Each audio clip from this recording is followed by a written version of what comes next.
नहमदुहु व नसल्ली अला रसूलिल करीम अम्मा बाद। अभी देखता हूँ सोशल मीडिया पर कुछ लोगों ने मौलाना रशीद अहमद गंगोही रहमतुल्लाह अलैह जो देवबंदी मसलक के फिक्र है उस पर एतराज़ किया है कि उन्होंने लिखा है कौवा हलाल है।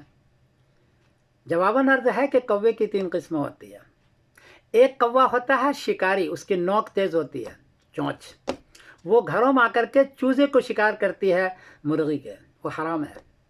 दूसरा कौवा है डड़ कौवा, वो शिकार तो नहीं करता लेकिन मुर्दे को खाता है, उसको कहते हैं डड़ कौवा। हमारे घरों में हिंदुस्तान में वो आया करता था घरों में।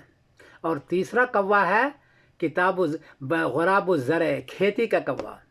मैं जहाँ रहता हूँ बरतानिया में, उसके सामने पार्क है, पार्क में रोज़ाना देखता हूँ खेती के कौवे को। वो शिकार भी नहीं कर पाता है, नोक तेज़ नहीं है, मुर्दा भी नहीं खाता है, वो दाना चुगता रहता है कबूतर के तरह, वो कौवा हलाल है।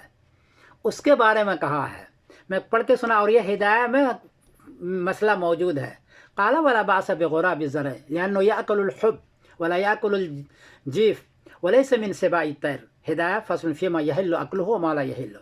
को हर्ज की बात नहीं, ये नहीं कि खाओ, लेकिन अगर खा लिया तो को हर्ज की बात नहीं है। खेती का कौवा, खेती पर ज़रा जोर देना, सीधा कौवा नहीं बोलना, इसलिए कि वो दाना खाता है, मुर्दार नहीं खाता है, और वो फाड़ खाने वाला परिंदा नहीं है। ये हिदायत में लिखा हुआ है, इसके बारे में हलाल कहा है। इसलिए एतराज़ करने वाले और मजाक करने वाले ज़रा ख़ासतौर देवबंदियों पर ज़रा बड़ी बड़ी किताबें पढ़ा करो, क्यों दूसरों पर एतराज़ करते हो। गुराबु ज़रे खेती कौवा हलाल है, बाकी 2 कौवा हलाल नहीं है। मैं खुद देखता हूँ अपने पार्क में।